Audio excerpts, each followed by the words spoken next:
Have you ever wondered what happened on the second day of Jesus' Passion Week? That second day of Jesus' Passion Week, the Monday, actually is a part of the Passover week. And you perhaps remember the story of Jesus going to the temple in Jerusalem and doing something that most people are familiar with. It's the day that Jesus comes in and actually takes a whip out, turns over the tables of the money changers, and actually drives them out as well as those who are selling animals there. What most people don't realize is there's a backstory to that. The backstory is very simple. This was as the time of Passover. There were many people coming into Jerusalem, pilgrims traveling in for the sacrificial time of Passover that never brought their animals with them. They had to purchase them there in Jerusalem.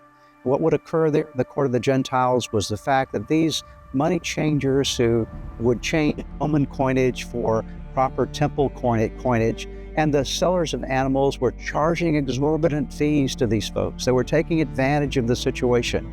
And Jesus steps in and says, no, this should not happen.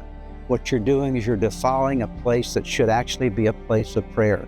You're revealing something in your heart of greed and corruption that needs to be removed from your life.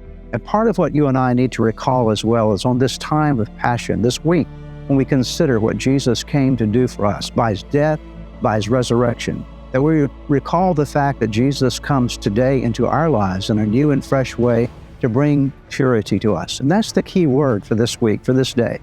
It's the fact that Jesus purified the temple. And you and I, as believers in Jesus Christ, are the temple of the Holy Spirit. And being the temple of the Holy Spirit, we too need to be purified. There are things in our lives that Jesus needs to drive out. So can I encourage you to take some time during this Passion Week to allow the Lord to cleanse you in a fresh way, to bring your heart and life before God in a new and fresh way and say, God, what inside of the temple of my life needs to be purified by you? Let's let this Passion Week be a week that draws us to deeper purity in our relationship with God.